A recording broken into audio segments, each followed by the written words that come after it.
करेगा, मैं कैसे करूंगा, लेकिन वो सीखना है। और क्योंकि आप लोगों का जो साइंस है वो इंग्लिश में ही आपको करना है, इंग्लिश में ही सीखना है और इंग्लिश में ही आगे यूज करना है। ठीक, तो कोई भी वीकनेस, जिस बच्चे को भी थोड़ा इंग्लिश के थोड़ा सा कमी है तो उसको थोड़ा सा ज्यादा मेहनत करना है और 1 महीने के अंदर अंदर अपने आप ही इम्प्रूवमेंट में आएगा। और डरना नहीं है, क्योंकि मैंने टर्मिनोलॉजी यूज करना है, मैंने डिफरेंट वर्ड्स यूज करने हैं और वो सारा इंग्लिश में ही है। तो इसलिए घबराएंगे नहीं, आप हिम्मत रखना है। और आप लोगों ने जो काम स्टार्ट किया हुआ है उसमें काफी ज्यादा एनर्जी लगेगा और हिम्मत भी होना है। तो मैं आप लोगों को बड़ा प्यार से समझाऊंगा ताकि आप लोग हर कोई चीज जो है समझ पाए और उसका इस्तेमाल कर पाए। सो मैं आप लोगों को जूलॉजी पढ़ाऊंगा और जूलॉजी पढ़ाने से पहले मैं आप लोगों को ये बता दूं कि देखो बच्चों, 3 स्टेप आप लोगों को फॉलो करना है अपनी स्टडी के लिए। तो सबसे पहला जो स्टेप है जो आपको आगे अच्छा कराएगा आपके लाइफ में, और वो पहला क्या है, वो अंडरस्टैंड है। और अगर आप लोग ये अंडरस्टैंड करेंगे ना ढंग से, आप लोगों का मेरा पहला क्लास है आज। Yes sir. हाँ, तो सबसे पहला वाला फोकस जो याद रखना है आपको, वो अंडरस्टैंड रखना है। तो बच्चों, अंडरस्टैंड जो है इसमें मेरा रोल है, ये तो मैं करवाऊंगा आपको, और ये मैं करवाऊंगा और बिल्कुल 100% करवाऊंगा, इसमें मैं कोई भी कमी नहीं रख लूंगा। और लेकिन आप लोगों को क्या करना है, आप लोगों को 100% कंसंट्रेशन मेंटेन करना है। और जब आप लोग ये अंडरस्टैंड करेंगे, तो अंडरस्टैंड करने के बाद जो है आप लोगों का नेक्स्ट फेज क्या है, वो घर पे आप लोगों को सेल्फ स्टडी करना है। तो सेल्फ स्टडी के लिए बड़ा इंपॉर्टेंट है, क्योंकि सेल्फ स्टडी क्या कराएगा आपको, वो मतलब ये है आपका रिवीजन है, रिवाइज। और रिवाइज का मतलब क्या है, आप लोगों को घर जाना है क्लास के बाद, या घर पे ही होंगे आप, क्योंकि अभी लॉकडाउन चल रहा है, तो सेल्फ स्टडी करना है। और जो ही आप लोग सेल्फ स्टडी करेंगे, आप लोगों को चीजें रिवाइज हो जाएंगी। तो बच्चों, उसके बाद नेक्स्ट वाला क्या होगा, और नेक्स्ट होगा मेमोराइज। और मेमोराइज, मेमोराइज का मतलब क्या है, जो ही आप मेमोराइज करेंगे तो आपको फ्यूचर वाला जो कोई सा भी होगा, आगे एग्जाम होगा, तो बच्चों वो एग्जाम जो होगा, that will be test of your memory.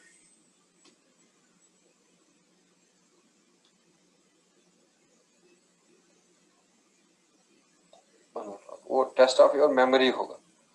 तो अब अगर आप लोग बताएंगे मुझे, आप लोगों ने, मैंने पढ़ाया, मैंने समझा दिया आप लोगों को, तो बच्चों आप लोगों ने घर पे पढ़ा ही नहीं, आप लोगों ने यहाँ नोट्स वगैरह लिखे और कहीं पे बैग रख दिया, नेक्स्ट क्लास आए वैसे ही, और पता ही नहीं है रात भर क्या हुआ, न रिवाइज किया। क्या आप लोगों से ये हो सकता है, मेमोराइज आप चीजें कर पाएंगे, कर पाएंगे या नहीं? अगर आप लोगों ने घर पे पढ़ा ही नहीं, सेल्फ स्टडी नहीं किया, क्या इज इट पॉसिबल आप लोग चीजों को मेमोराइज करेंगे? नहीं सर। नहीं, नहीं, नहीं नेवर सर। पॉसिबल। नहीं सर, नहीं सर, नेवर। अगर आप लोग क्लास अटेंड नहीं करेंगे और अंडरस्टैंड नहीं कर पाएंगे, क्या आप लोग रिवाइज कर पाएंगे? नहीं नेवर सर। पॉसिबल। नहीं तो सर। दैट मीन्स कोई भी इसमें से आप छोड़ देंगे तो दूसरा स्टेप आप लोगों से होगा ही नहीं। तो अब दूसरा स्टेप अगर होगा नहीं, तो आप लोगों का लाइफ में आगे जाके प्रॉब्लम होना है, बिकॉज जो भी एग्जाम होगा वो आपके मेमोरी का टेस्ट है, और वो आपको पूछेगा कि आप लोगों ने समझ लिया, और वो आप लोगों ने समझ लिया या नहीं है, वो आपको एनालिटिकल क्वेश्चन पूछेगा, वो आप लोगों को एप्लीकेशन वाला क्वेश्चन पूछेगा। तो अब रिवाइज करना मतलब ऐसा नहीं है कि खाली रटना, और रटना नहीं, समझना जरूरी है, अपने आप ही इंसान को याद रहता है। और जो बच्चा सोचेगा कि नहीं मैं तो याद ही रहूंगा, मैं तो, मुझे समझने से कोई मतलब ही नहीं है, उसको कभी भी नीट क्वालिफाई नहीं होगा।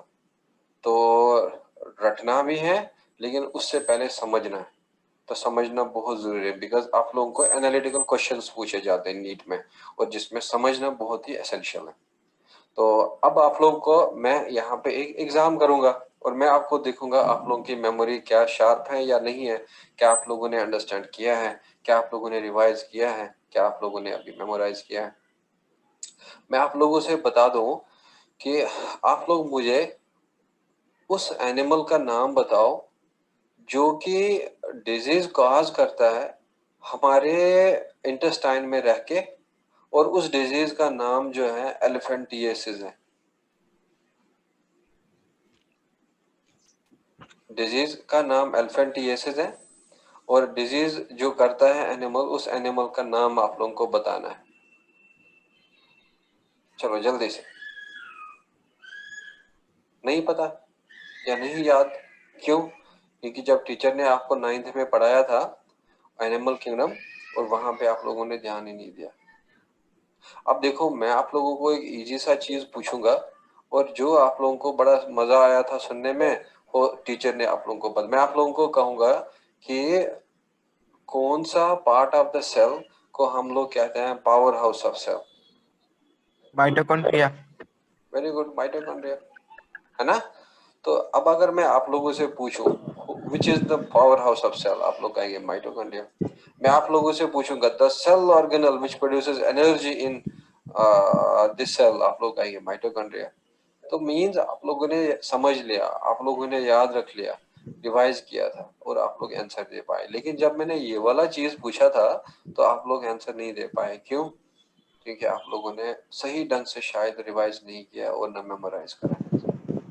और आप लोगों ने ये आंसर दे पाए क्योंकि आप लोगों ने अंडरस्टैंड किया था, रिवाइज किया था, मेमोराइज हो गया। तो इसीलिए कोई टेंशन नहीं लेना आप, और बस आप लोगों को ये 3 स्टेप्स फॉलो करने हैं। जरा बच्चों सेल्फ स्टडी करेंगे आप। अपना माइक्रोफोन फिलहाल आप बंद रख लो, और जब माइक्रोफोन का जरूरत होगा मैं तब आप लोग ऑन करेंगे, जब आपको डाउट पूछना होगा, क्वेश्चन पूछना होगा। तो अगर आप लोग माइक्रोफोन ऑन रख लेंगे तो बाकी स्टूडेंट को और मुझे भी डिस्टर्ब होगा, क्योंकि आपको बैकग्राउंड वाला नॉइज आ जाता है। तो अब बता दो आप लोग, सेल्फ स्टडी के समय जब आप सेल्फ स्टडी करोगे तो सबसे पहला पॉइंट जो सेल्फ स्टडी रिवाइज करना है, नोट्स रिवाइज करना है। तो बच्चों नोट्स के साथ साथ आप लोगों को एनसीईआरटी बहुत जरूरी देखना है। मेरे नोट्स में आप लोगों को सारा एनसीईआरटी मिलेगा, आप लोग टेंशन मत लेना, लेकिन एनसीईआरटी को एक बार देख लेना है। और प्लस जो आपके मॉड्यूल मिलेगा इंस्टीट्यूट से, और उसके सारे क्वेश्चन सॉल्व करने। तो बच्चों क्वेश्चन सॉल्व करने के बाद आप लोगों को डाउट आएगा, और वो डाउट पूछना है टीचर से, और शर्माना नहीं है। अगर आप आज डाउट आएगा दिमाग में, वो आज ही पूछना है टीचर से, कल ही पूछना है। और उसको नहीं रखना है कि अगर मैं टीचर से पूछूं शायद मुझे इंसल्ट होगा, टीचर कहेगा अरे ये कितना कमजोर है, इसको ये नहीं आता है। कोई ऐसा ऐसा नहीं सोचना है। आप लोगों को डाउट पूछना है, और जो ही आपको डाउट पूछेंगे, आपका क्वेश्चन सॉल्व कर रहे हैं, तो you will be very well capable to apply for any exam. आप लोग कोई सा भी एग्जाम कंडक्ट कर सकते हैं, और वहां में अपियर भी हो सकते हैं, और उनमें उसमें आप लोगों को जो है एक वहां पे सक्सेस भी मिल सकता है। So understand, revise. रिवाइज करने के समय नोट्स रिवाइज करना, एनसीईआरटी रिवाइज करना, मॉड्यूल से जितने भी क्वेश्चन है वो सॉल्व करने, डाउट आना है डाउट टीचर से पूछना है। और जो ही आप ये सब करेंगे आप लोगों का एग्जाम में अच्छा मार्क्स आएगा। और जो भी हम लोग विजन 50 में आपका कोई सा भी टेस्ट होगा, आपको वो देना जरूर है, वो मिस नहीं करना है, क्योंकि आपका फाइनल एग्जाम जो है उसके लिए वो परफेक्ट आपको करा देगा। तो अब अगर सपोज आप लोगों में से किसी में कोई वीकनेस है, कोई भी वीकनेस है, सपोज इंग्लिश ज्यादा समझ नहीं आता है, मैं एक एग्जांपल लूंगा वीकनेस का, और इंग्लिश का वर्ड्स पता नहीं है ज्यादा, तो वो वीकनेस है। तो बच्चों क्या आप लोगों का प्रोग्रेस होगा आगे लाइफ में, उस वीकनेस को वीकनेस रहने ही देना है, या उस वीकनेस को स्ट्रेंथ में कन्वर्ट करना है? तो जरा कैसे आपको सक्सेस मिलेगा, यहाँ से मिलेगा ऐसे या ऐसे सक्सेस मिलेगा? क्या वीकनेस को वीकनेस रहने से ही सक्सेस मिलेगा, या वीकनेस को स्ट्रेंथ में अगर कन्वर्ट करेंगे तब सक्सेस मिलेगा? वीकनेस को स्ट्रेंथ में कन्वर्ट करेंगे। तो इसीलिए जब आप ये चीज करोगे तो इसको फॉलो नहीं करना है। जो भी आपके लाइफ में कोई कमजोरी है, उस कमजोरी को सही कर दो और उसको अपना ताकत बनाओ। और जो ही ताकत बन जाएगा ना, आराम से आप लोगों का नीट क्वालिफाई हो जाएगा। अब मैं आप लोगों को पढ़ाऊंगा, मैं पढ़ाना स्टार्ट कर लूंगा, और मेरे यहाँ पे 2 फोकस होगा। एक तो आप लोगों का ये क्लास भी जिसमें है आप, और दूसरा मेरा फ्यूचर में आपको नीड देना है मेरा, वो भी सामने होगा, और मैं दोनों के एंगल से आप लोगों को पढ़ाऊंगा। तो उसमें एनसीईआरटी को मैं बड़े अच्छे से आपको कवर करूंगा, और उसको पूरी तरीके से आप लोगों को जो है उसको एक्सप्लेन करते जाऊंगा। चलो अब हम लोग स्टार्ट कर लेंगे। स्टार्ट में कर लूंगा पहला unit and that is the word biomolecule. तो अब बच्चों आप लोग हेडिंग कर लेना वहां में बायोमोलिक्यूल्स।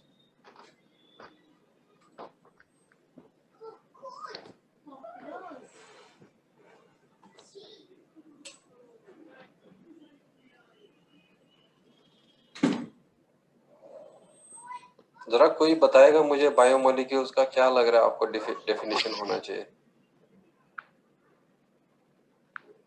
हाँ, और bio means life and very good. Molecules means compounds, life, है ना? So that yes sir, means यहाँ पे लिख लेना आप compounds of they are the hydrocarbons, they are the hydrocarbons and organic compounds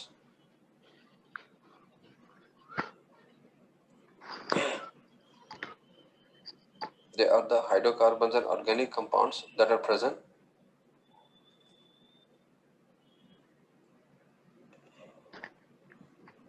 in living organisms। Microphone बंद रख लेंगे। हाँ, आप लोगों को बता दिया कि माइक्रोफोन रखने से डिस्टर्ब होगा बाकी और मुझे भी डिस्टर्बेंस होगा। और प्रेजेंट इन लिविंग ऑर्गेनिज्म। अब हमें देखना है क्या एक ऑर्गेनिज्म में, लिविंग ऑर्गेनिज्म में क्या खाली ऑर्गेनिक मॉलिक्यूल होता है या इनऑर्गेनिक मॉलिक्यूल भी होता है? तो अब बच्चों ये both बायोमोलिक्यूल का एग्जाम्पल जो है वो याद रख लेना। एक होता है कार्बोहाइड्रेट्स और दूसरा आप लोगों को याद रखना है प्रोटीन्स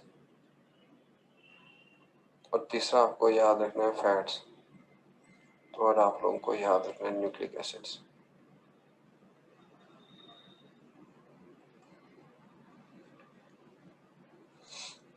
और the examples of biomolecules.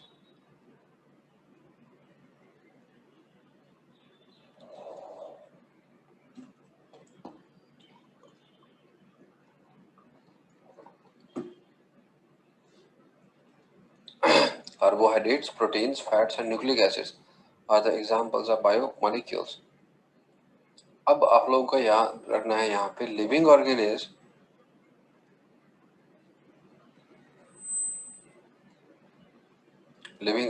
contains both organic and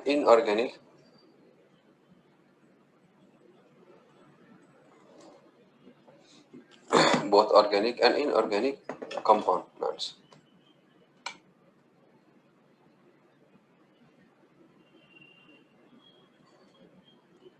जो ऑर्गेनिक मॉलिक्यूल का बता दो मुझे क्या क्या एग्जांपल है। जरा बायोमोलिक्यूल का एग्जांपल बता दो क्या क्या है।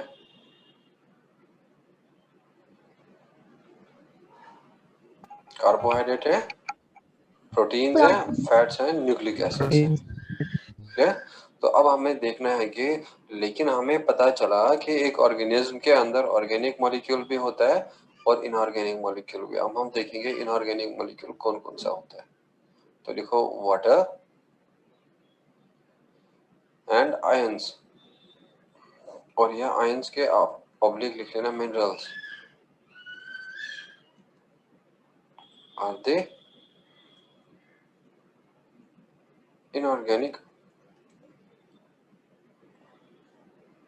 inorganic components of living organism।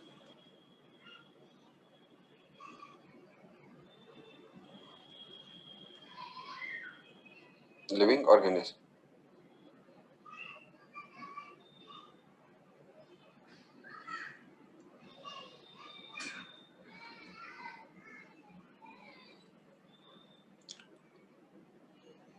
Done. तो बच्चों अब हमें एक टेबल एनसीईआरटी से कवर करना है और उसमें लिखा है एवरेज कंपोजिशन ऑफ सेल्स। तो मैं आपको ये ऑर्गेनिक और इनऑर्गेनिक मॉलिक्यूल का average composition, I hope you will be done with this. मैं अब इसको हटा देता हूँ।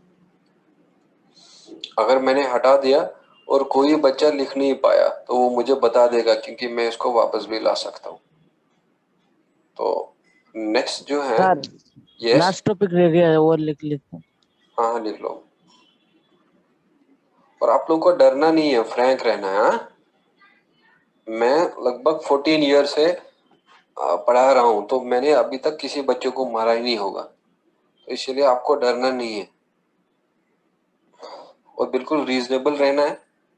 और जो एक टीचर और स्टूडेंट के बीच में रीजनेबल रिलेशन रहना है, और वैसे ही रहना है, कोई ऐसा नहीं करना है हंसी मजाक ऐसे ही जो कि लेवल से बाहर होगा। तो बिल्कुल रिजर्व रहना है और रीजनेबल रहना है और फ्रैंक रहना है और डरना नहीं है।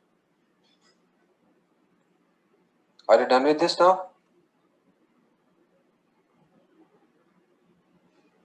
Yes sir. हाँ, तो अब आप लोग हेडिंग कर लेना उधर में average.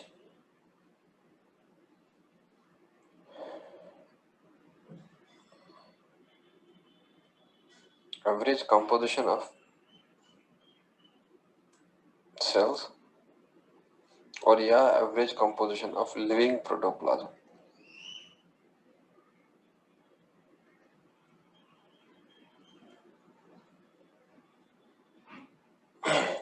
Average composition of cells and average composition of living protoplasm. तो बच्चों एक साइड क्या कर लेना आप, you will write on one side component and the other side you will write percentage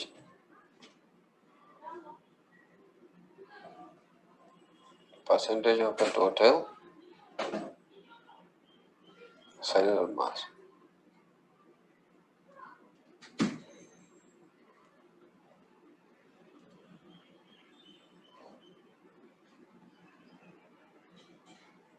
तो सबसे पहले मैं कंपोनेंट में मेंशन करूंगा इधर वाटर।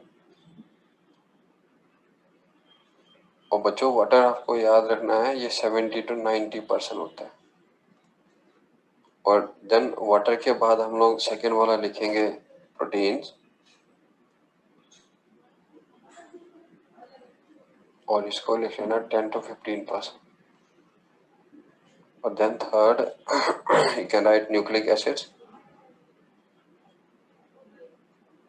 तो बच्चों इसका लिख लेना 5 to 7%। और then fourth you can write there carbohydrates,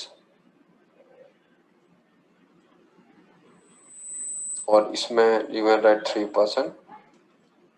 and fifth you can write there lipids, और इसमें आप लोग लिख लेना 2%। और then 6 you can write ions, और ions में आप लोग लिख लेना 1%।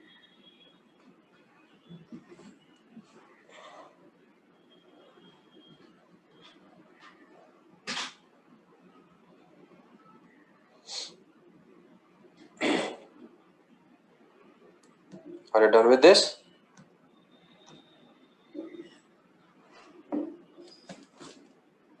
और जब आप लोग अपना एग्जाम में लिखेंगे, थ्योरेटिकल जो एग्जाम होगा, तो बड़ा अच्छा इसको टेबल बनाना है उधर, तो इसको अच्छा प्रेजेंटेशन देना है, तो फिर जाके आपको टीचर जो है मार्क्स देने वाला वो बड़ा खुश हो जाएगा और कहेगा देखो बच्चे ने कैसे प्यार से लिखा है। और लेकिन नीट में कोई टेंशन नहीं है, नीट में जैसा भी लिखना है आपको वैसा लिख सकते हैं, या बीच वाला कॉलम नहीं रहने से भी होगा। और इन दो को हम इधर करेंगे ऐसे।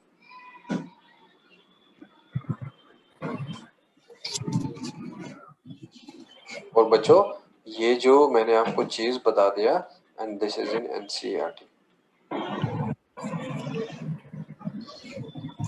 अब मैं रिपीट करता हूँ, वाटर का जो है 70 to 90% है, और जो प्रोटीन का है और वो बच्चों 10 to 15% है, और न्यूक्लिक एसिड का 5 to 7, कार्बोहाइड्रेट का 3%, लिपिड का 2%, और आयंस का जो है वो 1% है।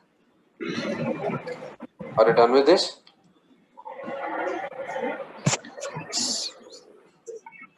Sir, yes one sir. minute. 1 minute, sir. Let's write.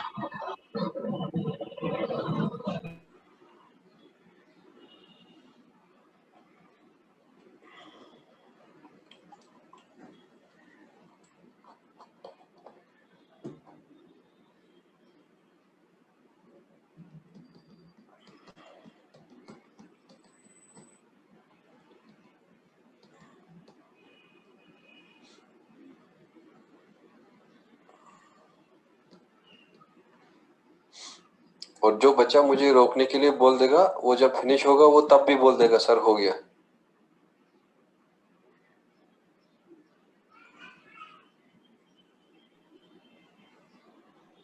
हो गया आपका अब?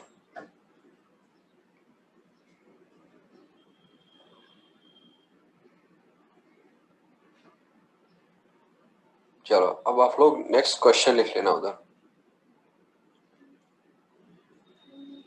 देखो, which of the following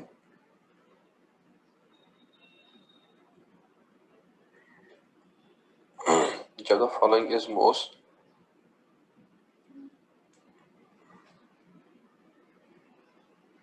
abundant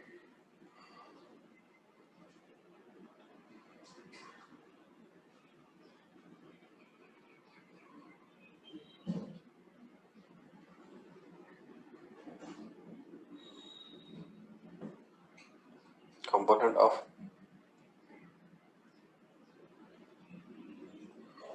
the of the protoplasm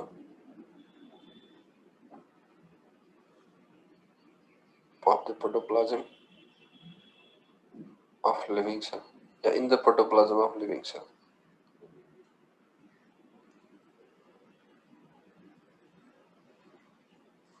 and बच्चों, इसमें आप लोग पहला लिख लेना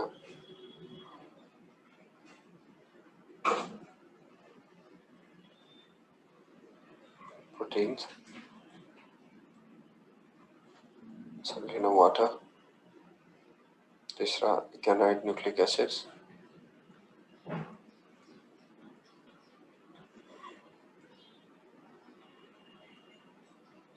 and ice। And second question लिख लेना which of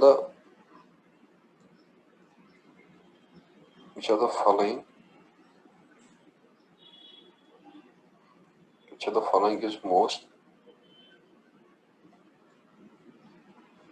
abundant organic molecule in the protoplasm of living cell।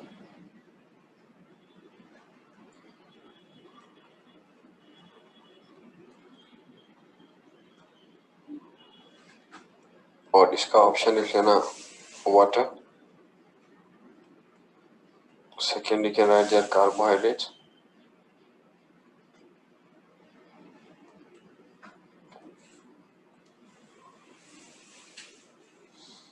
and third you can write here proteins, and D you can write here lipids।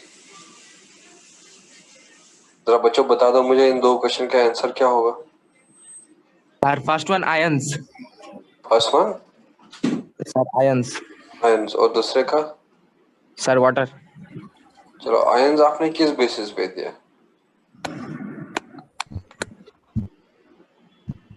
Ions का कितना percentage बताया था? Sir, 1%. 1%। क्या आपको 70 to 90% ज्यादा लग रहा है या 1% ज्यादा लग रहा है? सर फर्स्ट वन वाटर होगा। फर्स्ट वन का वाटर। अच्छा, दूसरे का?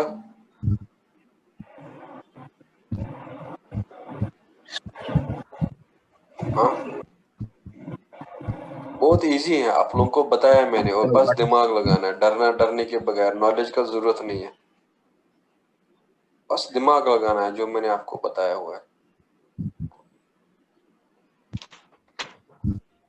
सिखाया हुआ चीज को आप लोगों को अप्लाई करना है बस, और कुछ नहीं। चलो आप लोग जरा, मैं सिखाऊंगा, आप लोग जरा ऑर्गेनिक मॉलिक्यूल बता दो मुझे, कौन कौन सा होता है ऑर्गेनिक मॉलिक्यूल। बच्चों, ऑर्गेनिक मॉलिक्यूल का एग्जांपल बता दो मुझे, कौन कौन सा होता है ऑर्गेनिक मॉलिक्यूल। अब ये तो बता सकते हैं। अरे कौन कौन सा बताया था ऑर्गेनिक मॉलिक्यूल होता है? एक carbohydrate, carbohydrate, proteins, fat, nucleus acid. अब बता दो मुझे, इस चार में से आप कौन सा आपको सबसे अबंडेंट लग रहा है? Sir carbohydrate sir. नहीं, आप प्रोटीन का जरा देखो, कितना परसेंटेज बताया था अभी प्रोटीन का? प्रोटीन प्रोटीन ही होगा ना बच्चों। तो यहाँ में प्रोटीन होगा। Which of the following is most abundant organic molecule in the protoplasm. जरा जब मैं ऑर्गेनिक मॉलिक्यूल की बात करूं, क्या मुझे वाटर और आयंस का इंक्लूड करना है या वाटर और आयन को एक्सक्लूड करना है? एक्सक्लूड करना है, लेना ही नहीं है, क्योंकि हमें पता है वाटर और आयन क्या है, इनऑर्गेनिक। तो ऑर्गेनिक कौन कौन सा है? प्रोटीन है, न्यूक्लिक एसिड है, लिपिड्स है, कार्बोहाइड्रेट है। जरा बता दो मुझे, protein, nucleic acid, carbohydrate, lipid में सबसे अबंडेंट कौन सा है, सबसे ज्यादा कौन सा है? प्रोटीन। Water. प्रोटीन है 10 to 15% है, और कार्बोहाइड्रेट कितना था? 3%, लिपिड कितना था? 2%, न्यूक्लिक एसिड कितना था? 5 to 7%। लेकिन ओवरऑल सबसे ज्यादा कौन सा था? सबसे ज्यादा वाटर था। Water, sir. ठीक है, ओवरऑल अगर अबंडेंट पूछा जाएगा, मोस्ट अबंडेंट मतलब दोनों 6 को कंपोनेंट को मिक्स पूछ रहा है, और अगर वो आपको गलत कराना चाहता है, वो कहेगा which of the following is most abundant organic molecule, तो आपको फंसाने के लिए पहला ये ऑप्शन क्या देगा? वाटर। और उसको पता है कि बच्चा अबंड ऑर्गेनिक देखेगा ही नहीं, और वो देखेगा खाली अबंडेंट को और एकदम से वाटर देगा। तो लेकिन वो वाटर गलत आंसर होगा, और उसको खाली आपको यहाँ में वाटर होगा, यहाँ में होगा protein. Is this clear? Yes, sir. तो ये था रिगार्डिंग इस एनसीईआरटी के टेबल के बारे में। तो अब आप लोग नेक्स्ट पॉइंट लिख लेना। द एलिमेंटल कंपोजिशन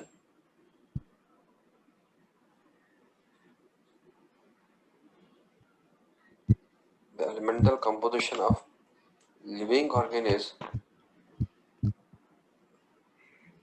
या आप लिविंग ऑर्गेनिज्म भी लिख सकते हैं या ऑल लिविंग ऑर्गेनिज्म भी लिख सकते हैं।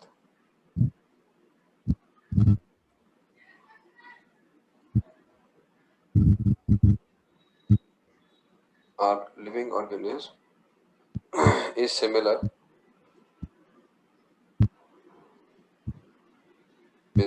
to Earth's crust.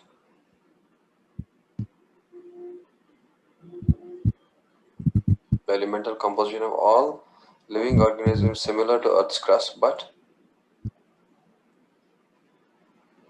the relative abundance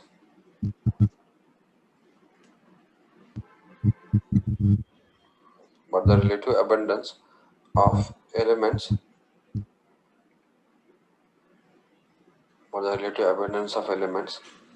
is different. The relative abundance of elements is different. For example, तो बच्चों अगर आप लोग जब एनसीईआरटी पढ़ेंगे, तो एनसीईआरटी में जब आप लोग बायोमोलिक्यूल का स्टार्टिंग वाला देखेंगे, तो वहां आपको मिलेगा कि but the for example the relative abundance है, for example carbon and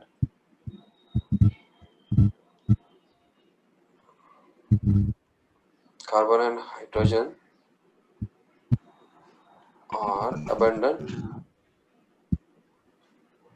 are abundant in living organism, और but Earth's crust में कम होता है। But for example, carbon and hydrogen are abundant in living organism,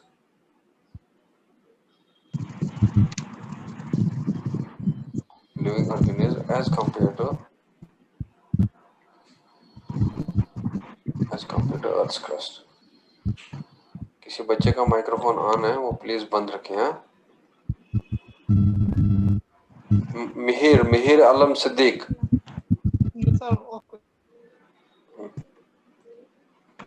So, as compared to Earth's crust.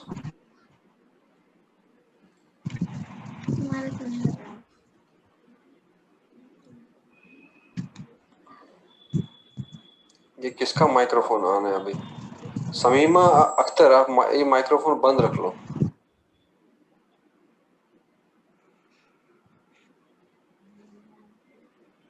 समीमा Akhtar,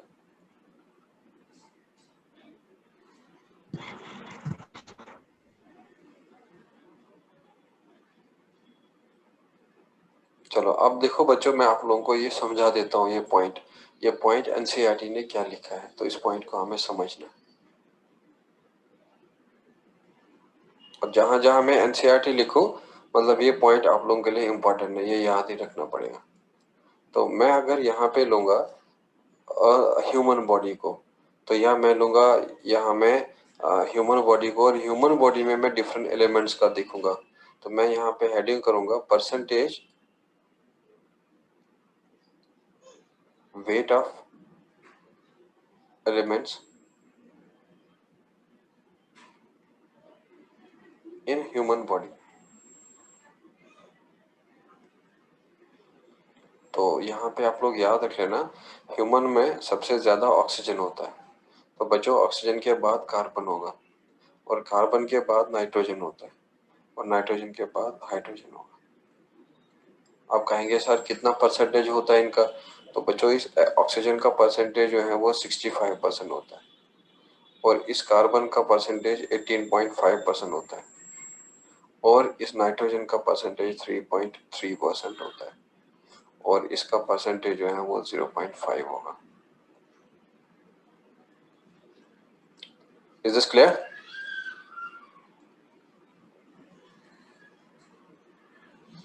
जरा कौन सा element हम लोगों में सबसे ज्यादा है?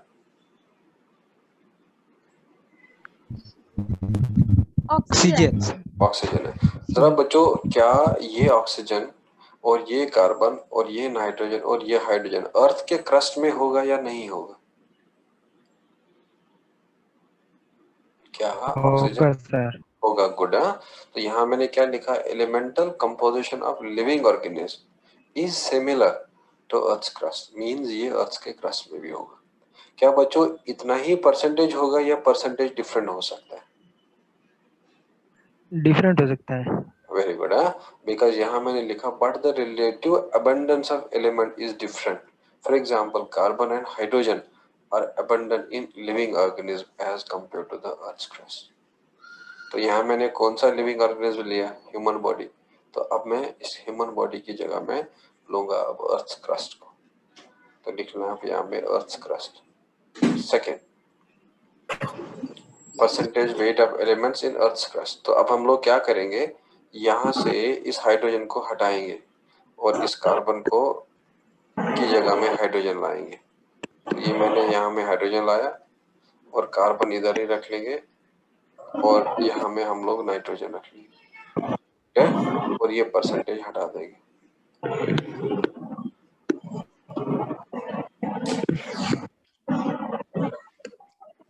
सैया ने देखा मैं तो पानी पानी हो गई। अरे ये कौन पानी पानी हो गया भाई?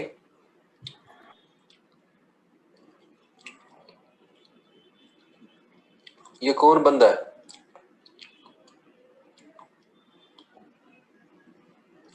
तो ये ऑक्सीजन है, और ये ऑक्सीजन का याद रख लेना, और ये 46.6% है। और ये हाइड्रोजन जो है, और ये याद रख लेना बच्चों, ये यहाँ में 0.14% होता है।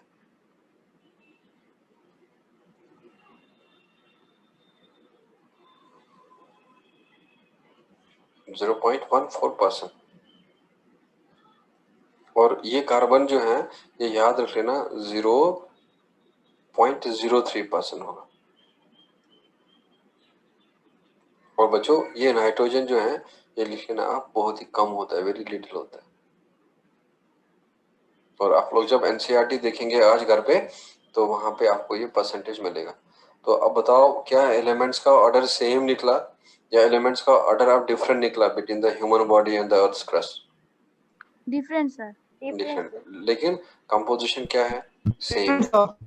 कंपोजिशन सेम है लेकिन रिलेटिव अबंडेंस डिफरेंट है। कोई बच्चा कुछ पूछ रहा है शायद। और ये है रिगार्डिंग आप लोगों का इन, और यहाँ में ये याद रख लेना, ये दोनों टेबल जो मैंने बनाए हैं और ये दोनों एनसीईआरटी में दिया हुआ है। Now what is the order of the elements in the human body? The 4 major elements जो हैं, जरा कार्बन, हाइड्रोजन, ऑक्सीजन और नाइट्रोजन का ऑर्डर बता दो मुझे ह्यूमन बॉडी में क्या है?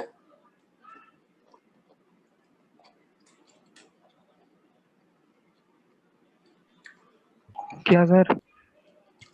कार्बन, हाइड्रोजन, नाइट्रोजन, ऑक्सीजन का ऑर्डर बता दो मुझे ह्यूमन बॉडी में क्या होगा?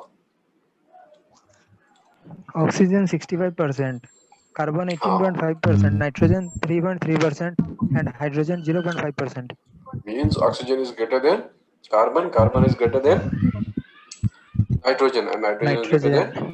greater than hydrogen. तो अब आप लोग मैं ये यहाँ से हटा दूं।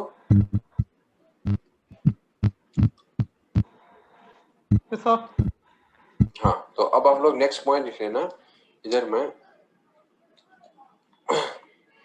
the order of 4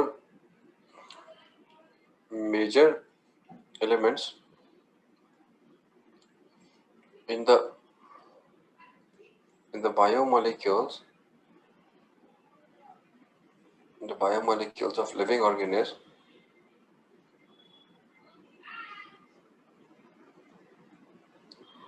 is oxygen greater than carbon, carbon greater than nitrogen, nitrogen greater than hydrogen. और अब आप लोग क्वेश्चन लिख लेना। So which of the following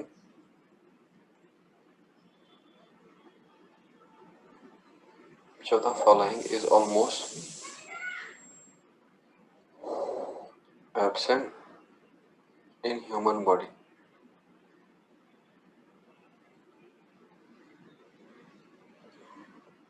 Which of the following is almost absent in human body?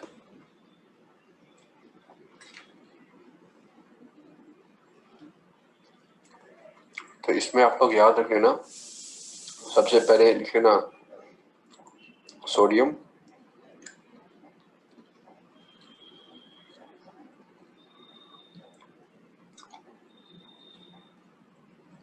दूसरा इधर magnesium, और बच्चों मैग्नीशियम के ब्रैकेट में लिख लेना Mg+2, और तीसरा सिलिकॉन,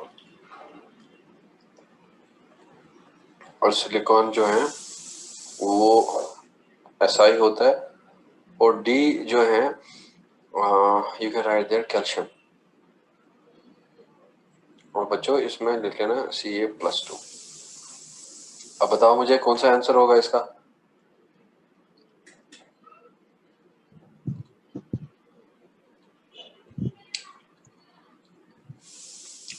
हाँ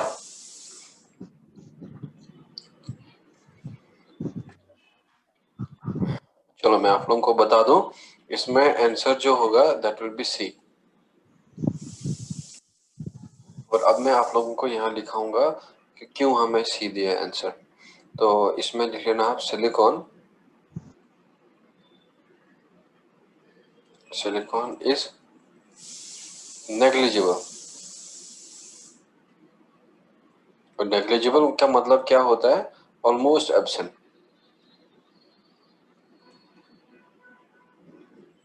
इन ह्यूमन बॉडी। अगर सपोज आपको आ जाए which of the following is negligible in human body, तो बच्चों वो याद रखना सिलिकॉन होगा, क्योंकि एनसीईआरटी ने नेग्लिजिबल लिखा है। तो अगर सपोज कोई नेग्लिजिबल वर्ड को यूज करें कि which of the following is absent in human body, तो लेकिन बहुत ही कम होता है, मतलब एब्सेंट होने के बराबर, तो वो याद रखना वो सिलिकॉन है। तो इसीलिए मैंने इसका आंसर सिलिकॉन दे दिया। और आज आप लोग घर पे जाएंगे और देखेंगे वहां एक टेबल दिया है एनसीईआरटी ने, और उस टेबल में ये परसेंटेज दिया है।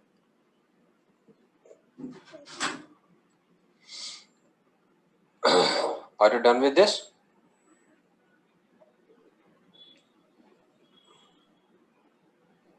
Yes, sir.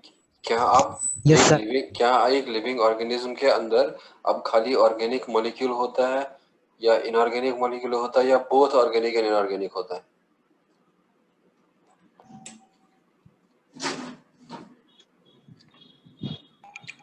Both organic and inorganic. जरा मुझे ऑर्गेनिक मॉलिक्यूल का एग्जांपल बताओ। Carbohydrates, proteins. Very good. Then Carbohydrate, protein, fats, and nucleus acid. Nucleus acid नहीं, न्यूक्लिक एसिड है। और जरा मुझे इनऑर्गेनिक कंपोनेंट का एग्जांपल बताओ। Water and ions. Water and ions. Clear? जरा आयन का परसेंटेज बताओ कितना होता है? 1%. 1%. 1% होगा। तो बच्चों अब हमें क्या करना है, अब हमें हेडिंग कर लेना है कि ये ऑर्गेनिक मॉलिक्यूल को हम लोग कैसे डिटेक्ट कर सकते हैं। अब माइक्रोफोन जल्दी से बंद करना है, क्योंकि अगर माइक्रोफोन आप ऑन रख लेंगे तो डिस्टर्ब होता है। तो अब आप लोग वहां पे हेडिंग कर लेना है acid test, acid test for the differentiation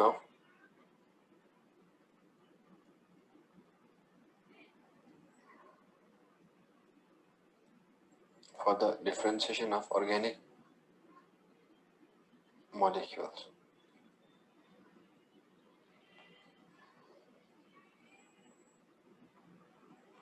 और इधर में आप लोग लिख लेना trichloroacetic acid test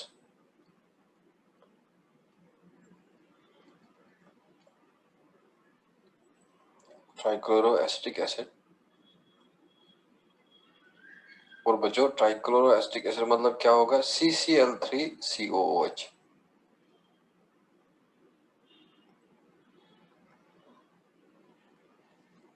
trichloroacetic acid यानी कि CCl3COH is used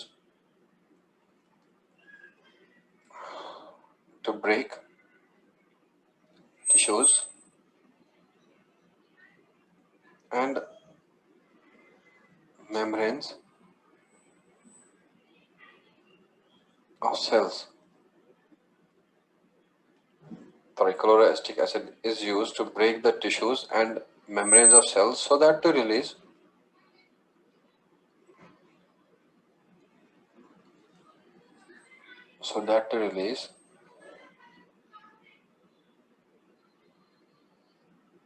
organic molecules, so that to release its components,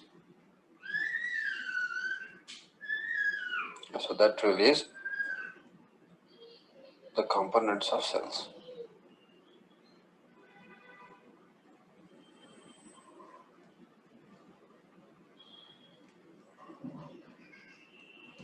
तो बच्चों कोई सा भी टिश्यू अगर हमें देखना है ये किस ऑर्गेनिक मॉलिक्यूल का बना है, तो हमें क्या करना पड़ेगा, उस टिश्यू को तोड़ना पड़ेगा सेल्स में।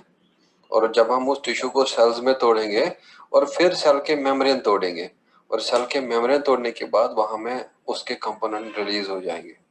और जब वो कंपोनेंट रिलीज हो जाएंगे तो हम उस वहां में ऑर्गेनिक मॉलिक्यूल का डिफरेंशिएशन करेंगे। और उस टेस्ट को जहां में ट्राइक्लोरोएसिटिक एसिड टेस्ट यूज होता है, तो उसको हम लोग कहते हैं एसिड टेस्ट। ये आप लोगों का हो गया इतना? Yes, sir. हाँ, मैं आप लोगों को अब डायग्रामेटिकली समझा देता हूँ। तो देखो बच्चों, यहाँ मैं क्या कर लूंगा, मैं एक टिश्यू को लूंगा और ये टिश्यू मैं मान लूंगा कि ये किसी एनिमल का है या किसी प्लांट का है। और ये टिश्यू मैं मान लूंगा दिस इज लीवर एनिमल का, और या मैं मान लूंगा ये प्लांट का है, तो मैं मान लूंगा लीफ है, ऑर्गन है। तो अब हम क्या करेंगे, इसको पीसेंगे। और पीसने के लिए हमें घर पे रहता है एक जिसमें चटनी बनाते हैं, और वही लैब में भी रहता है जिसमें हम लोग किसी भी टिश्यू को या ऑर्गन को पीसेंगे। और यहाँ में हैमर जैसा रहता है, और वो हैमर को यूज करेंगे और इसी से हम लोग इसको मेस्टिकेट करेंगे और छोटे छोटे पार्ट्स में बांट देंगे। और बच्चों इसको, ये वाला जो यहाँ में इंस्ट्रूमेंट है, और इसको हम लोग मोटर कहते हैं। और बच्चों जो ये बाउल जैसा है, और इसको पिस्टल कहते हैं। Now this is pistol. और जो ये बाउल है जिसमें हम मोटर कहते हैं। और इस मोटर एंड पिस्टल से अब इस लीफ को बारीक कर देंगे, पीसेंगे। तो लेकिन पीसने के समय क्या करना है हमें, या हमें ट्राइक्लोरोएसिटिक एसिड ऐड करना है।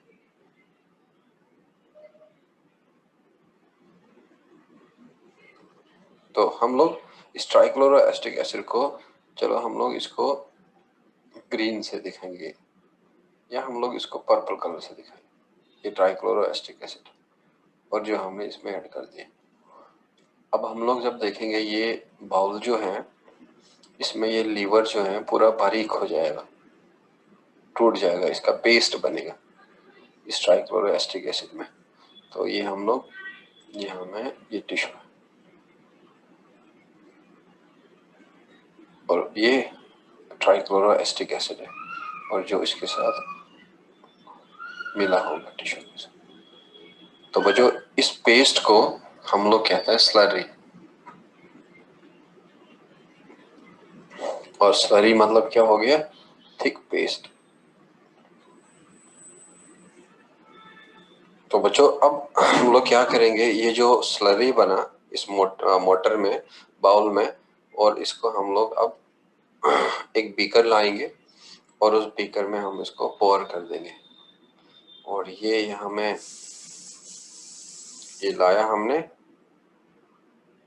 और एक कप में डाल दिया, एक बीकर में डाल दिया। तो लेकिन वो बीकर जो है उसके ऊपर एक कपड़ा रख लिया, ये बीकर है और इस बीकर के ऊपर हमने कपड़ा रख दिया। बच्चों मान लेंगे ये कपड़ा है, इस वन।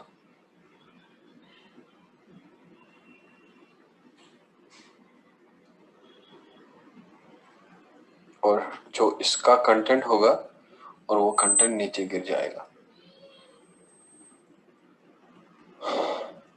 और प्लस जो इसमें ट्राइक्लोरोएसिटिक एसिड है और वो भी इस पे गिर जाएगा। और ये क्लॉथ जो इधर है इसको हम लोग चीज क्लॉथ कहेंगे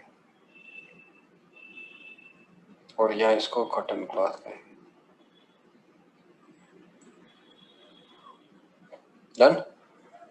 अगर आप लोगों ने देखा होगा घर पे पनीर बनाते हैं ना, जब दूध वगैरह फट जाता है और दूध फटने के बाद क्या करते हैं, उस फटे हुए दूध को एक कपड़े के थ्रू डालते हैं और पानी नीचे बह जाता है और ऊपर वो फटा हुआ दूध रहता है। तो वैसे ही हमने एक कपड़ा डाला है, उस पे अब नीचे बहेगा कोई चीज, तो देखेंगे हम नीचे जो है क्या बहना है।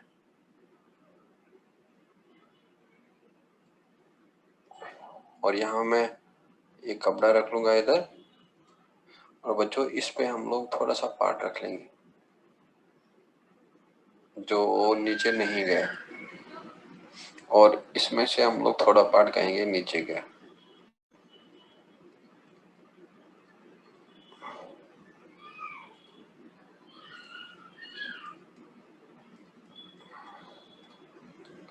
अब इस वाले का नाम जो नीचे गया इसको नाम देते हैं फिल्ट्रेट, और बच्चों इसको नाम देते हैं रिटेंटेट।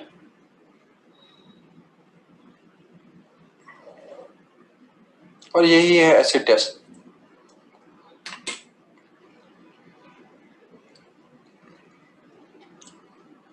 और फिगर लिख लेना, ओवरव्यू ऑफ एसिड टेस्ट।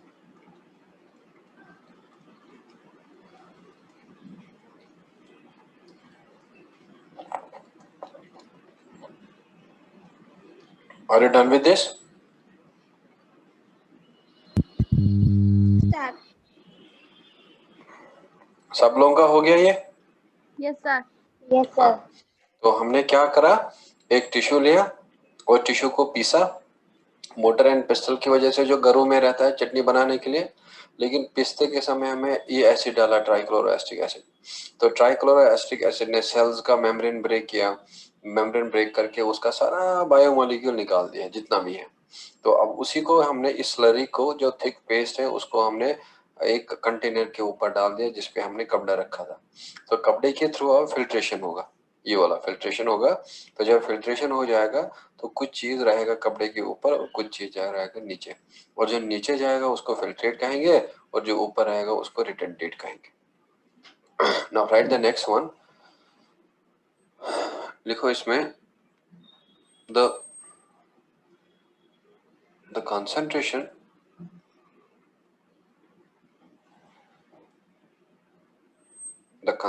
या amount of different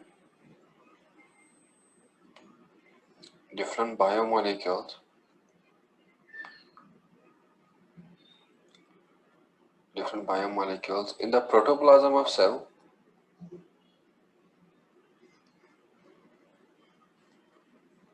in the protoplasm of cell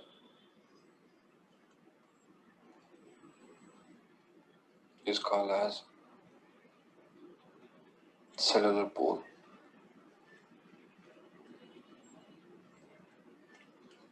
बच्चों जितने भी कंपोनेंट्स रहेंगे सेल के अंदर, प्रोटोप्लाज्म के अंदर, जरा क्या कहेंगे उस सारे कंसंट्रेशन को जो बायोमोलिक्यूल का रहता है एक प्रोटोप्लाज्म ऑफ द सेल में?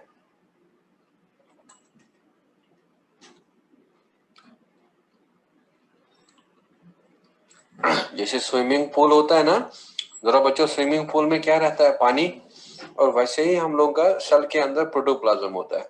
तो उस प्रोटोप्लाज्म में जो भी कोई बायोमोलिक्यूल का पूल रहेगा, कंसंट्रेशन रहेगा, तो इसको कहते हैं सेलुलर पूल। तो next one you can write there, on the basis of acid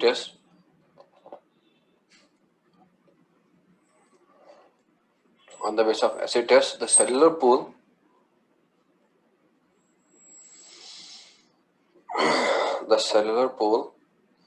is divided into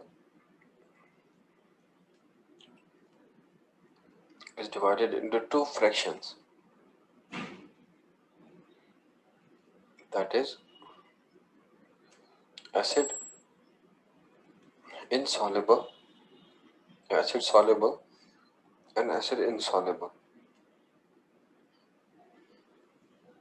That is acid soluble and insoluble pool.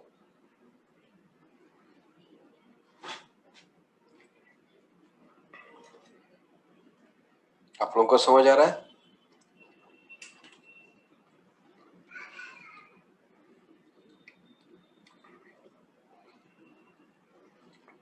जरा क्या क्या थे आप, जितने भी कंसंट्रेशन रहेगा एक प्रोटोप्लाज्म में डिफरेंट मॉलिक्यूल्स का, what is that concentration of the different molecules called as? बच्चों क्या कहते हैं उस कंसंट्रेशन को मॉलिक्यूल्स का जो प्रोटोप्लाज्म में होता है? Cellular pool. Cellular pool. अब इस एसिड टेस्ट के बेसिस पे सेलुलर पूल को कितने में डिवाइड किया? दो। What is the one called as acid soluble and what is the second one called as acid insoluble. तो now what you will do, आप लोग दो कॉलम बना लेना उधर, एक कॉलम में लिख लेना एसिड सॉल्युबल पूल और दूसरे कॉलम में लिख लेना एसिड इनसॉल्युबल पूल। तो मैं आपको ये समझा देता हूँ क्या होता है।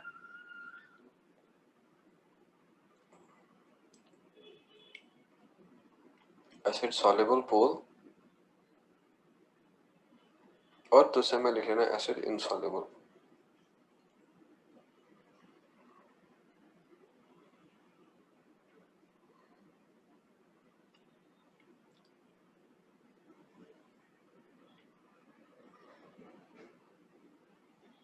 चलो बच्चों अपना दिमाग यूज कर लो और मुझे मेरे क्वेश्चंस का आंसर देते रह जाना। जरा अब बता दो मुझे, जो ये फिल्ट्रेट नीचे गया और इसमें क्या हम इस फिल्ट्रेट का नाम देंगे एसिड सॉल्युबल पूल या हम इसका नाम देंगे एसिड इनसॉल्युबल पूल? अपने दिमाग से बता दो। Acid soluble pool. चलो गुड। अब बताओ मुझे, अगर मैं आप लोगों से कहूं कि जो ये एसिड सॉल्युबल पूल है, फिल्ट्रेट है, क्या इसके साथ मिलेगा हमें सिंपल मॉलिक्यूल या हमें मिलेंगे कॉम्प्लेक्स मॉलिक्यूल इधर में इसके पास? या चलो छोटे मॉलिक्यूल मिलेंगे, छोटा साइज का मॉलिक्यूल मिलेगा इधर से या बड़ा साइज का मॉलिक्यूल मिलेगा इधर से? छोटा साइज। छोटा साइज। जरा इस रेटेंटेट में कौन सा मॉलिक्यूल रहेगा, बड़ा साइज वाला या छोटा साइज वाला? बड़ा वाला। वेरी गुड, बड़ा वाला। अब बता दो वो बड़ा वाला इस एसिड में सॉल्युबल होगा या वो बड़ा वाला इसमें एसिड इनसॉल्युबल या एसिड इनसॉल्युबल होगा? जो इस रिटर्नटेट में हमें बड़ा मॉलिक्यूल मिला, क्या वो बड़ा मॉलिक्यूल इस एसिड में सॉल्युबल होगा या इनसॉल्युबल होगा? इनसॉल्युबल। इनसॉल्युबल। क्योंकि वो तभी नहीं गया क्योंकि वो एसिड में सॉल्युबल ही नहीं था। अब बताओ इसमें से जो वो छोटे मॉलिक्यूल्स होंगे क्या वो एसिड में सॉल्युबल होंगे या एसिड इनसॉल्युबल होंगे? Soluble. सॉल्युबल होंगे, because we know that acid तो कपड़े पे नहीं रहेगा, वो तो नीचे गिर जाएगा। तो जब वो नीचे गिरेगा उन मॉलिक्यूल को साथ ले जाएगा जो उसमें सॉल्युबल होंगे। तो लिख लेना इसमें एसिड सॉल्युबल पूल में it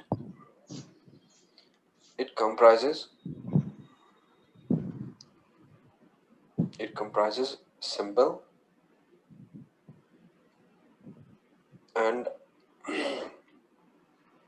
simple and small molecules,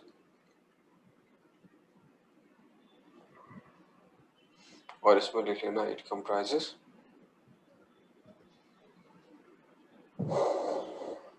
complex and large molecules.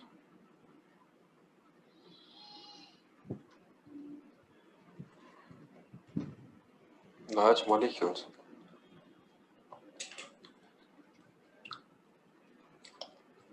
It is also called as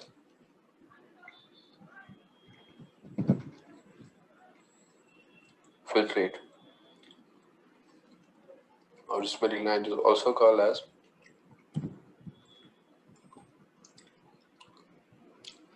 retentate,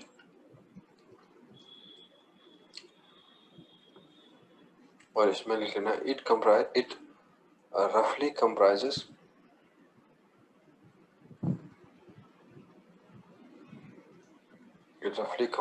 all the compounds of cytoplasm। और बच्चों ये आप लोगों को याद रखना है एनसीईआरटी से, और अभी मैं इसका एक्सप्लेनेशन दूंगा क्या है ये रफली compose all the compounds of cytoplasm. और इसमें लिख लेना it comprises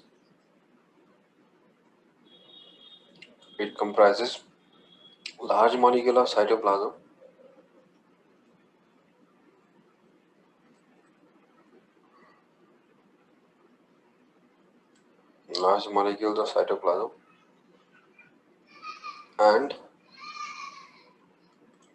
and the components of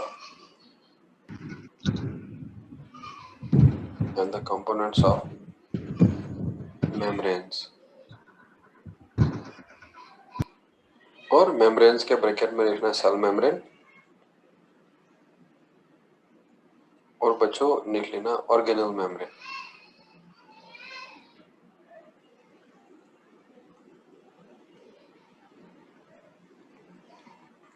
और ये भी आप लोगों को एनसीईआरटी से याद रखना। क्लियर?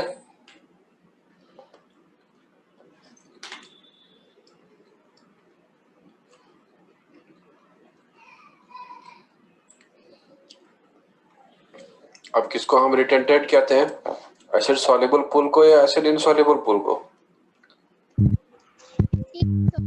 एसिड सॉल्युबल पूल को। तो बच्चों अब मैं आपको यहाँ पे बता दूं, अगर सपोज मैं कंसिडर करूंगा ये सेल है, ये वाला, दिस इज द सेल, और बच्चों ये सेल जो है, ये सेल में मान लूंगा ये टूट गया।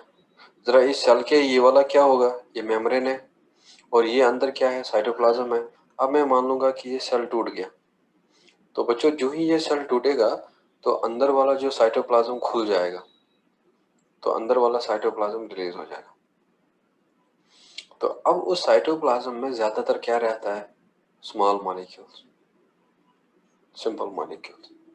तो इसीलिए जो ये एसिड सॉल्युबल पूल है उसमें लगभग साइटोप्लाज्म का सारा चीज आएगा। और अब इस साइटोप्लाज्म में प्रोटीन रहता है, तो बच्चों वो प्रोटीन लार्ज मॉलिक्यूल होगा, और साइटोप्लाज्म का लार्ज मॉलिक्यूल और प्लस ये सेल मेम्ब्रेन के कंपोनेंट जो अभी मैं बता दूंगा, लिपिड्स वगैरह होता है, और वो आएगा इस रिटेंटेट में। और अब जब रिटेंटेट में आएगा तो रिटेंटेट में आने के बाद हम लोग उसको रिटेंटेट से ही ले पाएंगे, और जो साइटोप्लाज्म वाला फ्रैक्शन होगा वो मिलेगा हमें एसिड सॉल्युबल पूल से। Is this clear? थोड़ा लिखना थोड़ा बाकी है सर। हाँ लिख लो।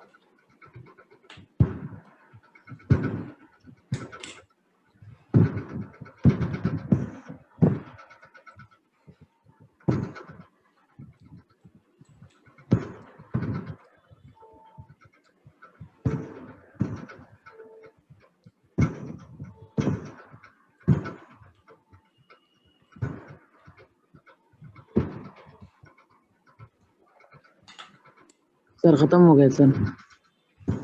चलो गुड है। तो अब देख लो बच्चों, ये जो हम लोगों का सेल सेल मेम्ब्रेन है, जरा आप लोग बता दो मुझे सेल मेम्ब्रेन में क्या सीखा आप लोगों ने, सेल मेम्ब्रेन में क्या होता है? आप लोगों ने 9th में सीखा होगा जब सेल बायोलॉजी पढ़ा होगा। बताओ मुझे सेल मेम्ब्रेन में क्या होता है। चलो कोई मॉडल आप लोगों को याद है, कोई मॉडल का नाम जो सेल मेम्ब्रेन के लिए हम देते हैं, कोई 2 साइंटिस्टों के नाम से स्टार्ट होता है। क्या आप लोगों ने कभी सुना है फ्लूइड मोज़ेक मॉडल? नहीं? चलो रहने दो फिर, कोई इश्यू नहीं। हम लोगों का सेल मेम्ब्रेन जो है वो बना होता है लिपिड्स का, और बच्चों वो लिपिड जो है वो डबल लेयर होता है सेल मेम्ब्रेन में। तो वो सेल मेम्ब्रेन का लिपिड्स, साइटोप्लाज्म का बड़ा बड़ा मॉलिक्यूल, और वो सारा का सारा जो है वो आएगा एसिड इनसॉल्युबल पूल में। तो अब हमने ये एसिड सॉल्युबल पूल और एसिड इनसॉल्युबल पूल के बेसिस पे अब बायो मॉलिक्यूल को 2 में डिवाइड किया। एक को हम लोग कहते हैं माइक्रो मॉलिक्यूल और एक को कहते हैं मैक्रो मॉलिक्यूल। तो लिखो इसमें ऑन द बेसिस ऑफ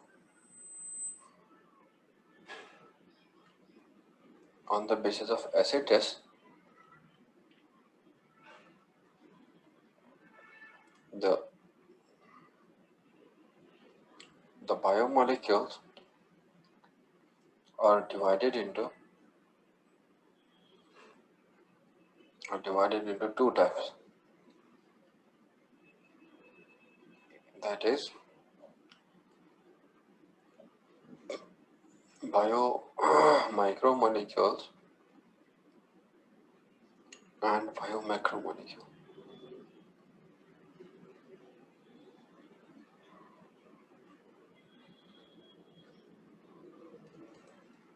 अब हम लोग का जो एसिड टेस्ट के बेसिस पे 2 बायोमोलिक्यूल का डिवीजन किया है, एक का नाम है बायोमाइक्रोमोलिक्यूल्स और एक का नाम है बायोमैक्रोमोलिक्यूल्स। Now what you will do, you will draw the 2 columns there, and on the one side आप लोग लिखेंगे बायोमाइक्रोमोलिक्यूल और आप लोग दूसरे साइड लिखेंगे बायोमैक्रोमोलिक्यूल।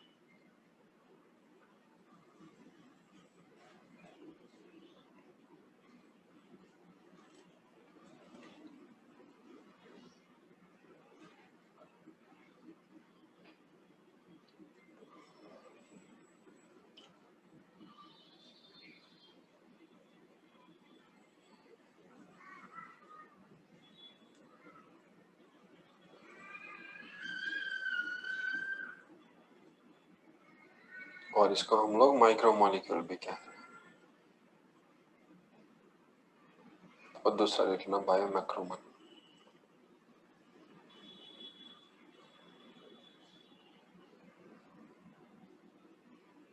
और इसको मैक्रोमोलिक्यूल्स कहते हैं। जरा बच्चों नाम से ही बता दो मुझे, कौन छोटा होगा साइज में, कौन बड़ा होगा साइज में? माइक्रोमोलिक्यूल छोटा होगा, मैक्रोमोलिक्यूल बड़ा होगा। गुड है। तो लिखो इसमें they are simple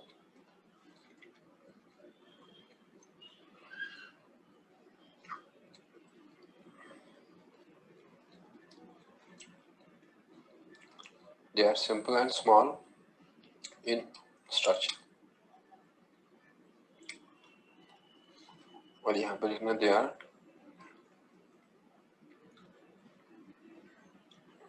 are complex and large in structure या लार्ज इन साइज में लिख सकते हैं।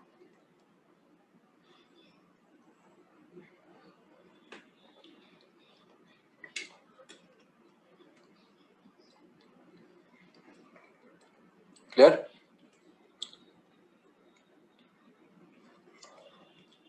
they have molecular weight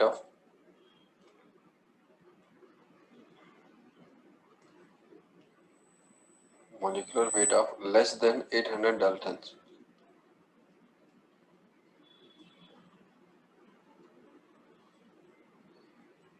और डाल्टन्स को हम लोग शॉर्टली DAC भी लिखते हैं। और बच्चों ये NCERT का बड़ा इंपॉर्टेंट पॉइंट है जो आप लोगों को याद रखना है, और जब भी इनका डिफरेंस के बारे में पूछा जाए तो यही वाला पॉइंट पूछा जाएगा ज्यादातर NCERT से। और इधर में लिख लेना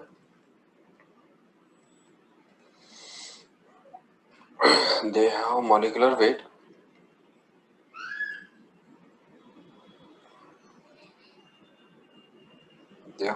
weight of greater than 800 Daltons.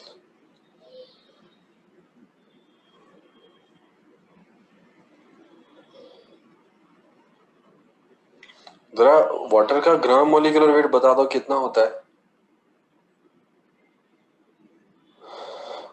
बच्चों। वाटर का ग्राम मोलिकुलर वेट कितना होगा?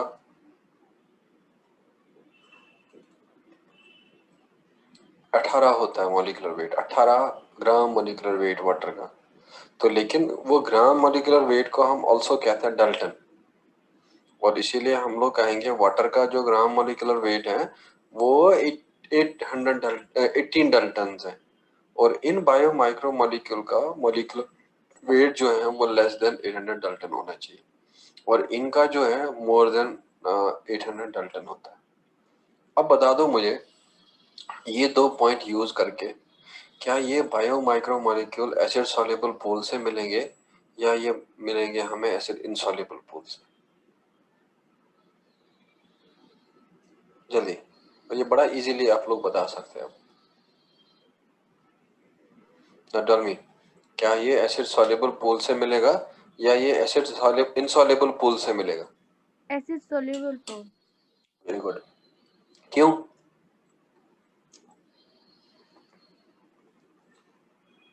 बच्चों क्यों?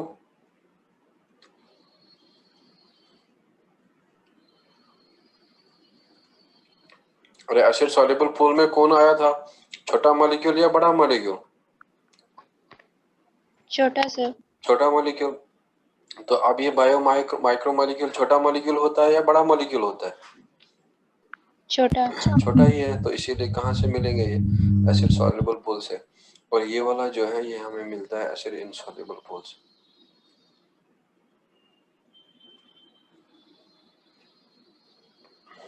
They are obtained from acid insoluble pool. Oh, what was the second name for acid insoluble pool?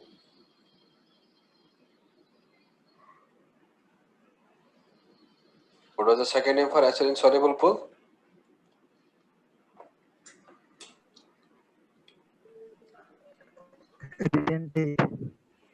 रिटेंटेट, और इसका नाम था filtrate.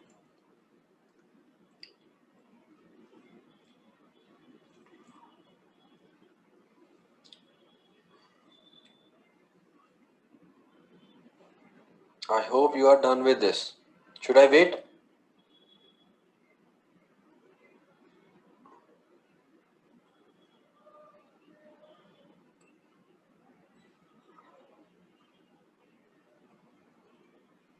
Done sir. Very good. हाँ, तो अब हम लोग नेक्स्ट जो है इसका एग्जांपल देखिए। कोई बच्चा ऐसा है जिसको अभी लिखना है?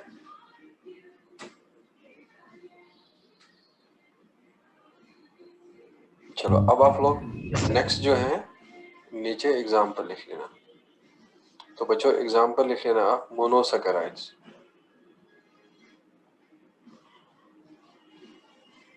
और दूसरा एग्जांपल लिख लेना ओलिगोसैकेराइड्स।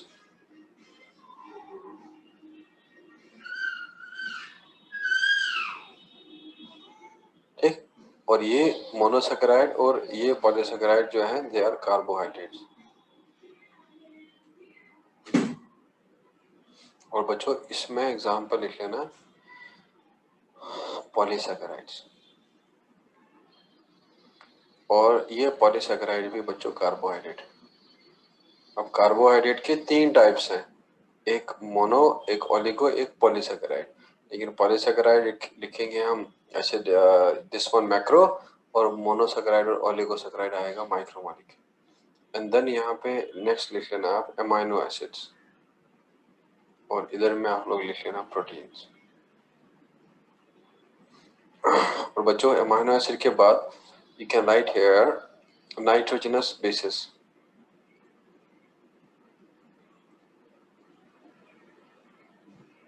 And nucleotides. और बच्चों इधर लिख लेना आप लोग न्यूक्लिक एसिड्स। और ये न्यूक्लिक एसिड जैसे आप लोगों ने दो सुना होगा, एक डीएनए और एक आरएनए।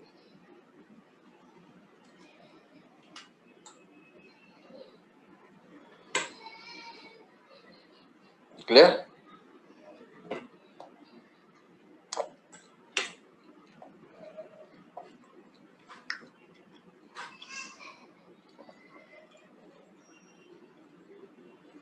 तो अब अमाइनो एसिड्स हैं, नाइट्रोजनस बेसिस आप लोगों को सीखना है, आगे न्यूक्लियोटाइड्स हैं, और यही मिलजुल के बनाते हैं न्यूक्लिक एसिड। अब जब ये कंबाइन होंगे बनाएंगे न्यूक्लिक एसिड, न्यूक्लिक एसिड बड़ा हो जाएगा, तो इसलिए मैक्रोमोलिक्यूल। अमाइनो एसिड छोटा होता है, अमाइनो एसिड मिलता है और बनाता है प्रोटीन, तो इसीलिए प्रोटीन बड़ा होगा। मोनोसैकेराइड्स मिलता है और बनाता है पॉलीसैकेराइड्स। तो बच्चों जब छोटा चीज बड़ा चीज बनाएगा तो बड़ा चीज क्या निकल जाएगा? मैक्रोमोलिक्यूल। अब बता दो मुझे 3 types of carbohydrates. What are the 3 types of carbohydrates? Monosaccharide, oligosaccharide, polysaccharide. Monosaccharides and poly. Polysaccharides, digosaccharides. Monosaccharides, oligosaccharides और polysaccharides। तो ये हैं बायो माइक्रोमोलिक्यूल का एग्जांपल, और ये हैं बायो मैक्रोमोलिक्यूल्स का example. Is this clear? Yes, sir. Yes, sir. So this was regarding the ASH test, sorry, trichloroacetic acid test, और जिसके बेसिस पे हमने सेलुलर पूल को डिवाइड किया, एसिड सॉल्युबल और एसिड इनसॉल्युबल, और फिर एसिड सॉल्युबल पूल में देखा हमें माइक्रोमोलिक्यूल मिला और हमें मिला मैक्रोमोलिक्यूल्स। और वो मैक्रोमोलिक्यूल्स जो हमें मिला उसमें बताया मैंने पॉलीसैकेराइड आएगा, प्रोटीन आएगा, न्यूक्लिक एसिड आएगा, और प्लस जो माइक्रोमोलिक्यूल आएगा उसमें अमाइनो एसिड आएगा, उसमें मोनोसैकेराइड, ओलिगोसैकेराइड आएगा, और उसमें न्यूक्लियोटाइड नाइट्रोजनस बेसिस होगा। तो अब आप लोग डिफरेंस को क्लोज करना, जरा आप लोग बता दो मुझे, क्या कोई ऐसा बायोमोलिक्यूल है जिसका मैंने अभी बात ही नहीं करा? इज देयर एनी बायोमोलिक्यूल जिसका मैंने बात ही नहीं किया अभी? और जल्दी से मुझे उस बायोमोलिक्यूल का नाम बताओ। हाँ, वेरी गुड, फैट्स, लिपिड्स है ना। अब आप लोग डिफरेंस क्लोज कर देना, और डिफरेंस क्लोज करने के बाद आप लोग वहां में लिख लेना पॉइंट कुछ जो हमें लिपिड्स के बारे में लिखना है, और वो लिख लेना आप लिपिड्स हैव मॉलिक्यूलर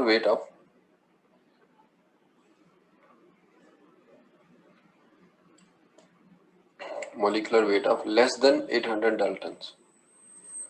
जरा बच्चों क्या होगा अब, ये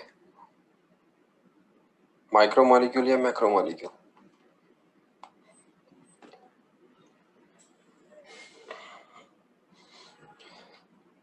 अरे जल्दी से आंसर आना चाहिए, क्योंकि हम लोगों ने लिखा हुआ है अब माइक्रोमोलिक्यूल। हाँ, मैक्रोमोलिक्यूल। कैसे होगा माइक्रोमोलिक्यूल, जरा बताओ कैसे? माइक्रोमोलिक्यूल क्यों? Sir, less than 800.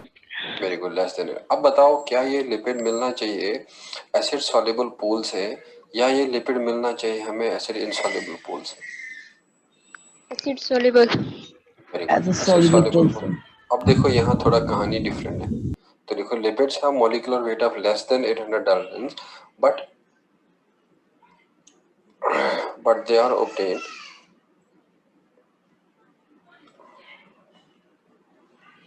obtained from acid insoluble pole.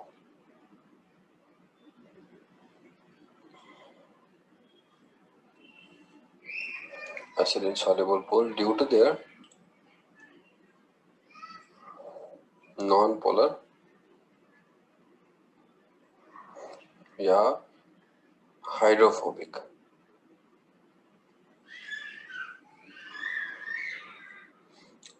और बच्चों हम लोग हाइड्रोफोबिक को वाटर हीटिंग कहते हैं।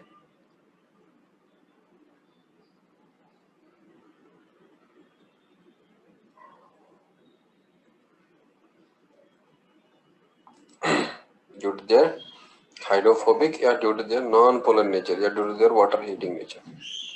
Lipids have molecular weight of 800 daltons, but they are obtained from acid-soluble pole due to their non-polar या हाइड्रोफोबिक या वाटर हीटिंग नेचर। और इसमें लिख लेना 10।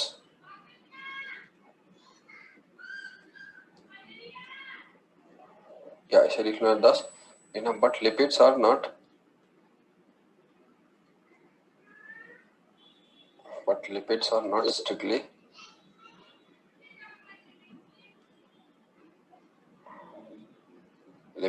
strictly macromolecules। और बच्चों ये लिखा है एनसीईआरटी ने। जरा क्यों एनसीईआरटी ने लिखा है कि they are not strictly macromolecules? किस पॉइंट ऑफ व्यू से माना है एनसीईआरटी ने कि they are not strictly macromolecule, they are micromolecules? बच्चों क्या इनका एसिड इनसॉल्युबल पूल से मिलना या इनका molecular weight less than 800 Dalton होता है?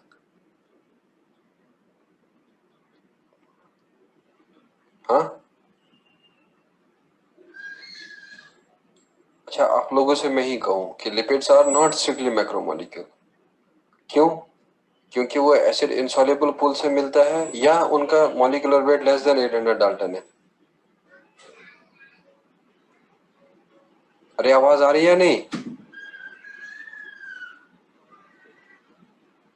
आवाज आ रही है मेरी या नहीं?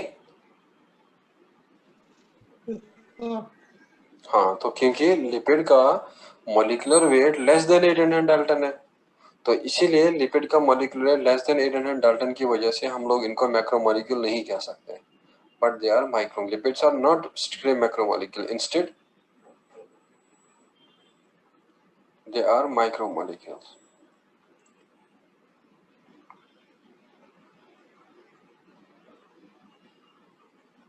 और अब मैं आपको बता दूंगा lipids are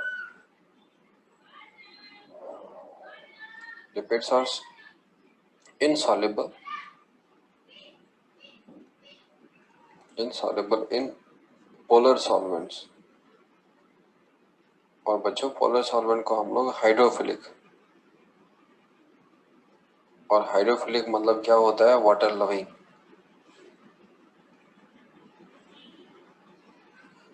lipids are insoluble in polar या हाइड्रोफिलिक और या water loving solvents.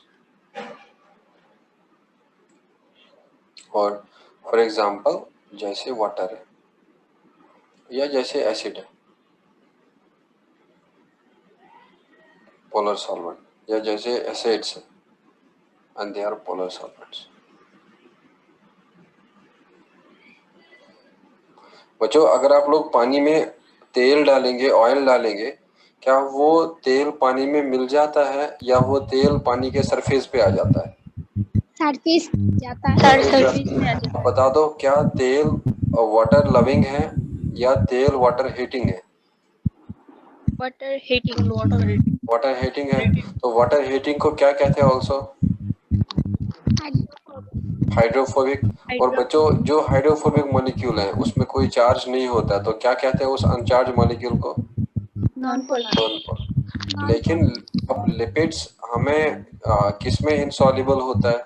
Polar solvents में। और क्योंकि हमने यहाँ एसिड यूज किया था, ट्राइक्लोरोएसिटिक एसिड टेस्ट, तो वो ट्राइक्लोरोएसिटिक एसिड या वाटर जो है दे आर पोलर सॉल्वेंट्स, और लिपिड उसमें सॉल्युबल नहीं होता है। अब बता दो अगर लिपिड पोलर सॉल्वेंट में सॉल्युबल नहीं है, क्या वो फिल्ट्रेट में मिलेगा या वो रिटेंटेट में मिलेगा? रिटेंटेट। वेरी गुड, रिटेंटेड में मिलेगा। तो इसीलिए यहाँ पे लिखा हमने कि they are obtain from acid insoluble pool. अब क्लियर हुआ या नहीं? Yes sir. हाँ, तो अब कहाँ से लिपिड्स मिलता है? लिपिड सॉल्युबल पूल से या लिपिड इनसॉल्युबल पूल से?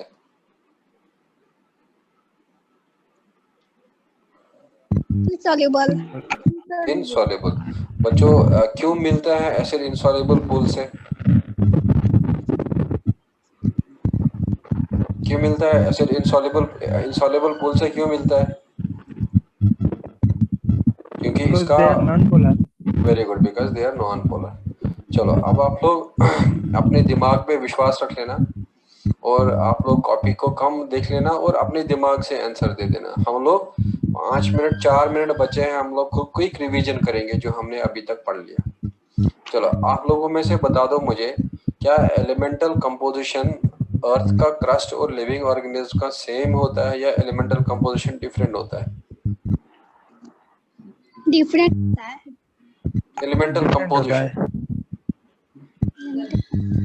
एलिमेंटल कंपोजिशन सेम था या डिफरेंट था? सेम बताया था ना भाई, सेम बताया था। क्या रिलेटिव अबंडेंस सेम था या रिलेटिव अबंडेंस डिफरेंट था? डिफरेंट था। बताया था कंपोजिशन ऑफ अर्थ क्रस्ट और जो लिविंग ऑर्गेनिज्म है वो सेम होता है। कार्बन, हाइड्रोजन, ऑक्सीजन, नाइट्रोजन अर्थ के क्रस्ट में भी है और लिविंग ऑर्गेनिज्म में भी है, लेकिन कार्बन हाइड्रोजन ह्यूमन बॉडी में ज्यादा है, अर्थ के क्रस्ट में कम है। क्या अब एलिमेंटल कंपोजिशन सेम होता है या डिफरेंट होता है? सेम होता है, लेकिन रिलेटिव अबंडेंस क्या होता है? डिफरेंट। बच्चों जरा मुझे ऑर्गेनिक मॉलिक्यूल का नाम बता दो जो सेल के अंदर होता है।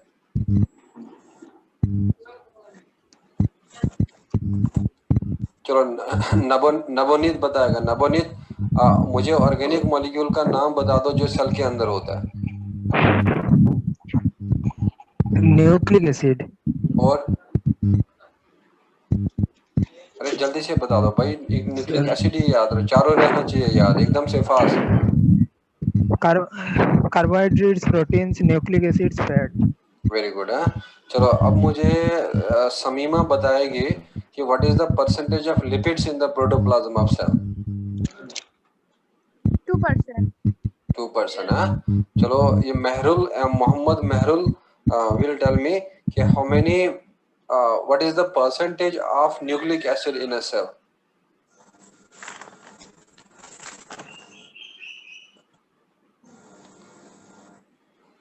मोहम्मद महरुल।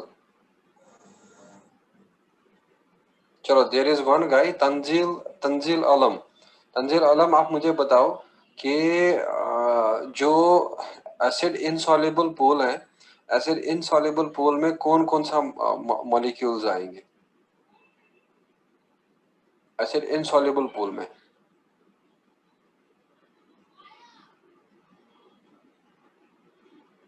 क्या कोई बता सकता है मुझे एसिड इनसॉल्युबल पूल में से कौन कौन सा मॉलिक्यूल रहेगा?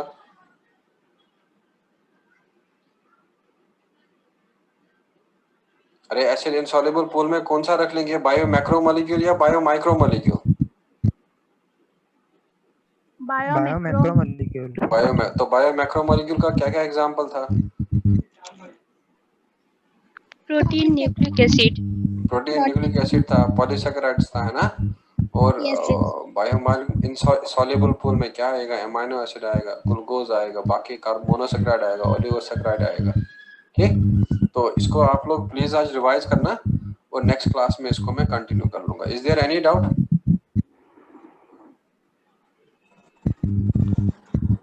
चलो I will end this meeting now, take care. Thank you sir. Welcome. Thank you, sir. Thank you, sir.